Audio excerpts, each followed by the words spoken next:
Meets World. Usually it's just a half hour to laugh and unwind, but one time something stuck. In this episode, the main character's brother Eric was going into college after a year of working. The students attending that college didn't seem to care about their education.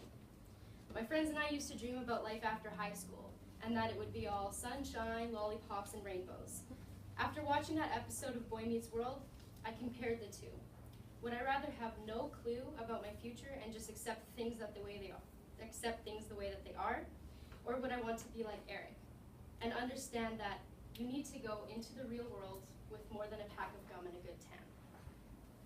I heard this quote near the beginning of the semester when I didn't know how to keep my project moving. Strange enough as it is, it encouraged me to keep on trying new things and to get as much experience as I could. But don't get me wrong, that's not to say I don't learn valuable things in regular schooling, because I do. But it will never compare to the things I have learned in this classroom over the last 2 semesters. There's a much deeper meaning, and these things will stick with me much longer than anything else I've learned. And let's face it, there's no way you could actually get a good tan in this climate. It's Canada. My project this semester was a little unprecedented. I took high school knowledge and developed it in the real world. Frankly, I always thought that saying in the real world was a little unfair until I realized it's much different in careers and businesses than what I was prepared for in previous school experiences. To develop new knowledge, I took learning outside of the classroom with volunteering and job shadow opportunities. I have many passions and interests, but couldn't decide how to turn one into a project. Over the course of the semester, I chose to jump into mechanics, art therapy, dentistry, and volunteering with nonprofit organizations. I worked with businesses such as Capital Ford Lincoln, Mercedes-Benz, The Wrench, Victoria Dental, and St. Amant. Contacting and working in these places taught me more in one semester than I ever could have just sitting behind a desk in class. Although sitting behind a desk here was sometimes necessary when organizing interviews, meetings, and orientations. Doing all of these different things taught me a lot about the work environment and myself. Tonight I will talk about how I improved many skills and realized very quickly that there are more expectations out there than there are in school. I learned over and over again that the workplace is not the same as a classroom, and I can't treat them the same either. It comes with a whole different level of independence and maturity. This program was the first time I actually wanted to do something different within my high school education and accomplish things other than just a good grade on a test. Coming here, I always wanted to work hard and learn new things that I could put into use right away. As a returning grade 12 student, looking back on both semesters, from teaching myself how to play the cello,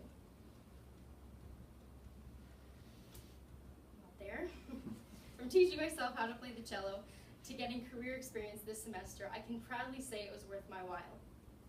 1 year ago, I watched a TED Talk by Emily Wapnick titled Why Some of Us Don't Have One True Calling.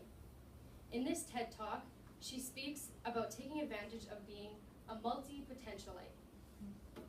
My mom once asked me if I was okay with being a jack of all trades and a master of none. I began to feel bad for not having my mind set on one main thing.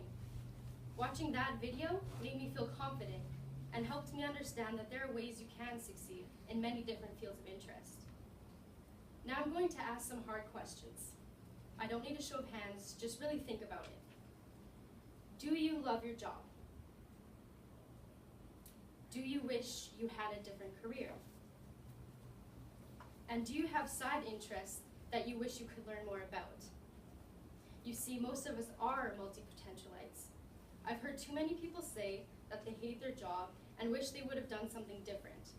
I made a promise to myself that I would never sit behind a desk my whole life, doing work I didn't enjoy or work I wasn't proud of. And that I would start working, creating, and doing things that I love sooner. I'd rather know what's out there for me right now rather than holding on to the first thing that comes my way. That TED Talk and these thoughts are what encouraged me to start looking at my options and to really dig into my interests. I once wrote a blog about me sort of growing up under a rock. I lived an hour outside of the city and never really got to experience anything other than working on a farm. Even when I moved into the city only 2 short years ago, I never knew how many opportunities there really were. It was only until my first semester in Propel that I realized there are so many things out there, you just need to reach out and grab them. Although at times, doing so can be very difficult.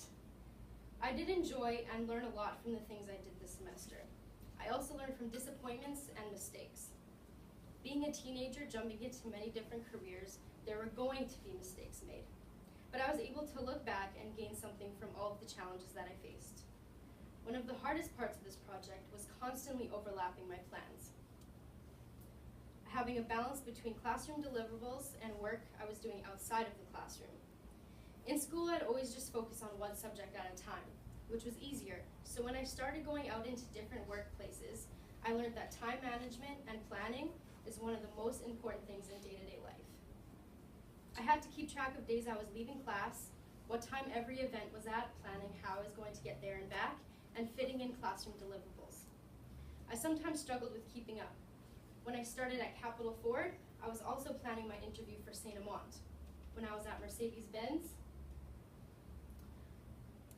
I was also planning art therapy classes throughout the entire week.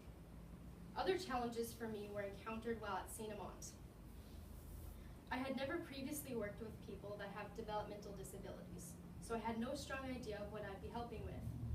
Because of my agreement with St. Amant, I am not allowed to speak about the conditions of individual students. But when they have what we call behavior issues, they have bad habits such as biting or hitting themselves, which can be followed by yelling and crying.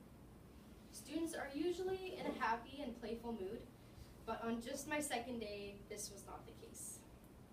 Everyone was struggling and having an off day, and it's sometimes hard for me to see students get frustrated and not be able to explain themselves. But I worked hard to learn how to calm students and memorize which each one enjoyed to make their time in class as enjoyable as possible. It was also difficult when trying to contact tattoo artists, firefighters, and paramedics because it was unlikely that I would be able to job shadow in those fields. Even when I did arrange some job shadow days, I realized it was not a career for me.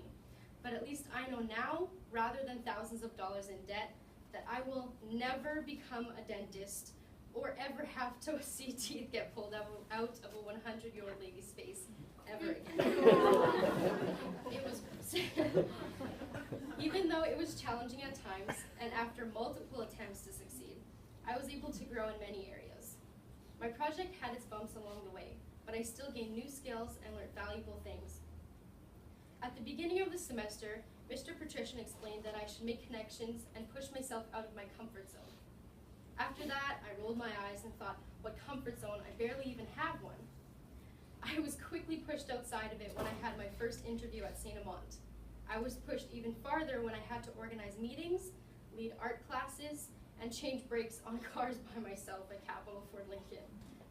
I was stepping out of my comfort zone every time I stepped out of that door. I know what to do in a classroom. I know how to work these computers and do classroom-style work. School was my comfort zone. I was excited to do this project and explore my options. That alone meant there would be a lot of success along the way. I was able to dive into my interests with a career aspect. I was able to also build a strong resume, which is something I was never able to do before, and this will be very beneficial next semester and especially after grad. My first endeavor was suggested to me by the shop's teacher, Mr. Sobrin. He told me about an amazing nonprofit organization called The Wrench. Here I was able to work on, take apart, and repair bikes. They use recycled materials and donate to people in need. I loved working in such a positive environment, and Benita really made me feel comfortable in the new workplace and helped me really understand the work I was doing. It was the perfect way to start off this crazy project idea. After some guidance and help at the beginning of the semester, I felt myself becoming more independent in my work. Instead of asking my teachers for project direction or opportunities, I was finding them and creating them myself. I started busing all over the city for meetings and volunteer orientations. Independence and responsibility started to mean something completely different for me.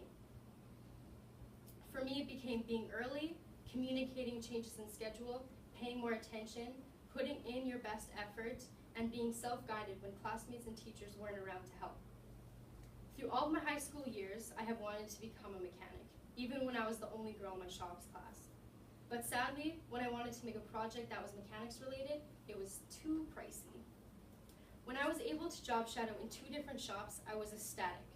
I was at Capital Ford Lincoln for a week in November and at Mercedes-Benz for a week in December. I appreciated getting 2 different shop experiences. They were both extremely different environments, and it helped me understand what kind of work I wanted to do as a mechanic. More electronic or computer work, like at Mercedes-Benz, or more get your hands dirty kind of work, like at Capital Ford. Another achievement for me this semester was working in art therapy. If it weren't for St. Amant, I wouldn't have been able to organize 8 different art therapy classes for people with disabilities. These classes are each 2.5 hours long and really allow participants to create however they wish. This idea popped into my head right before winter break, and is something I'm very excited to continue working on. Because the participants have disabilities, both mental and physical, I have to keep the art activities at an elementary level. So I chose to work with simple things like paints, clay, collages, and to have an open class so that students can work on their favorite mediums. Most of my classes carry into February, but I am very excited to be able to do something that I enjoy and that makes other people happy as well. This semester had its ups and downs, which there was no way around for any of us. That comes hand in hand with working on something you love. There are always going to be mistakes made.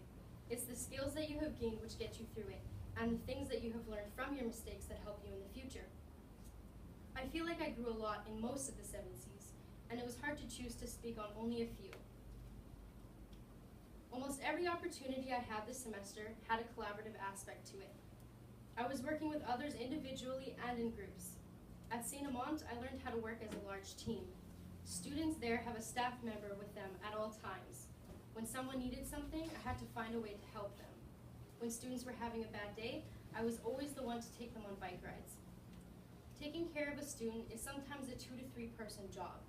I always have to be ready to work with other staff, no matter how difficult the situation. Another big collaboration piece was working with mechanics. I had to make sure not to get in the way and that I wouldn't slow down the work pace. It was important to me that I got to know who I was job shadowing with and get along with them so that I could learn as much as possible. Communication was a crucial part of my project. I was constantly calling and emailing people to arrange volunteer and job shadow days. I needed to discuss requirements and available times with bosses and managers. When talking to them, I learned how to do it in an effective and formal way. I knew I couldn't talk to them like classmates or teachers. I also had to adjust my style of speaking depending on who I was talking to. If I was talking to a firefighter at a career symposium or a student at St. Amant, I had to be able to adjust my tone and language appropriately. Besides all of the volunteering that I did, there were a few other things that I got to do this semester, one being Encounters with Canada. This is a high school trip to Ottawa that allows students to meet other teens from across the country with the same interests, to check out future career options and learn more about the country we live in. I didn't know which week to choose, law, science, arts and cultures, or many others I could have picked from. I ended up just getting placed in the First Responders Week, and frankly, I did not know what to expect. But after only 7 days spent with like-minded people, I made lifelong friends from across the country and got interested in paramedics and firefighting. Because I was unable to experience these careers this semester, me and my auntie plan on taking a paramedics course and have already arranged to get a tour of a fire hall just outside of Steinbach. All of the things I'm doing are an effort to gain career experience. I was able to have first-hand experiences in careers that relate directly to my interests. I had never worked on a car before or watched teeth get pulled out of a 100-year-old lady's face, and I've never taught a class. Never mind 8 altogether. How was I supposed to know if I loved it? The only way to find out was to have experiences for myself. I am so thankful for all of the places that allowed me into their work and to spend time learning there. The highlight of my semester was working at Capital Ford, and I think that's where I did most of my learning. Job shadowing with Dan was by far the biggest learning experience I had. I learned how to safety vehicles, send part orders, run vehicle diagnostics, change oil, and change front and rear brakes, amongst many other things. This is the first place I learned when it's okay and not okay to ask questions.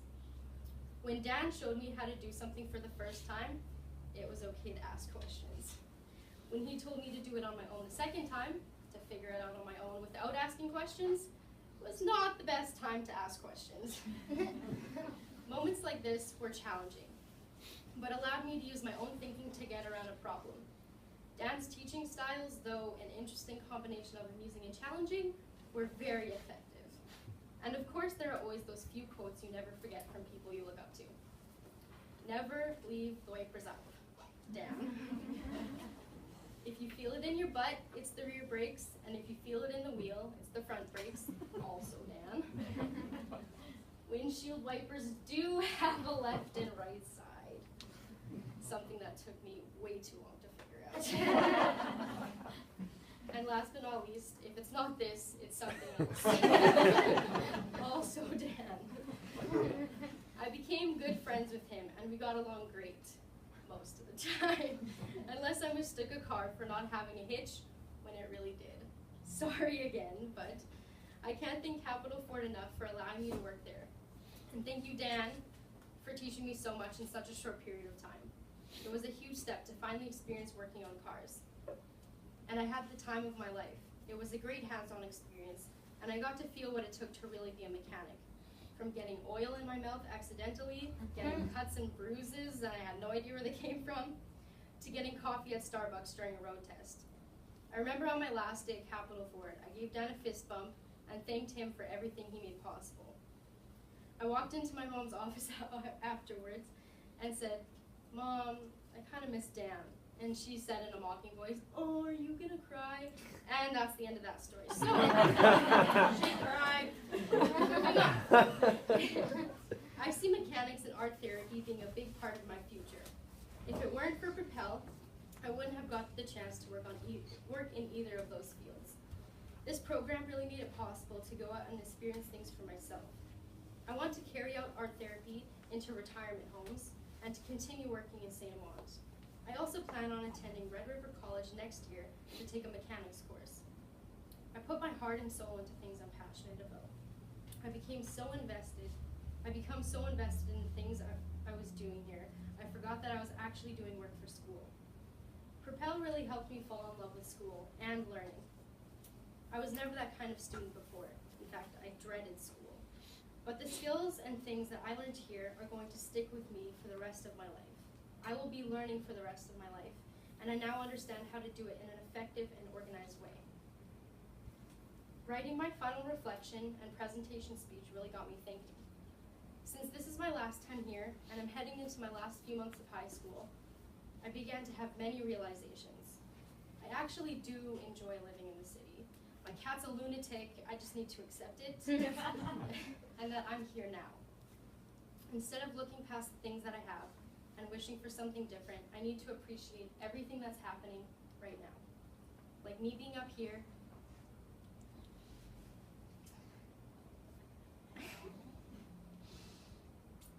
and getting the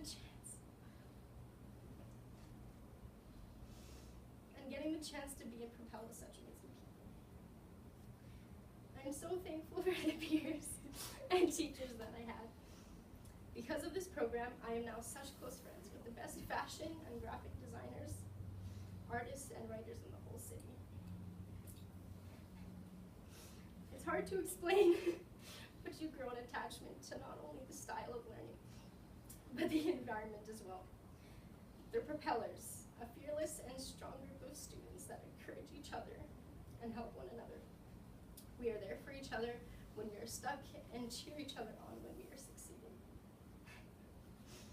I'm not perfect or the best at everything that I've learned, but I am better than I was yesterday, and that's what everybody should aim for. To leave high school with more than a pack of gum and a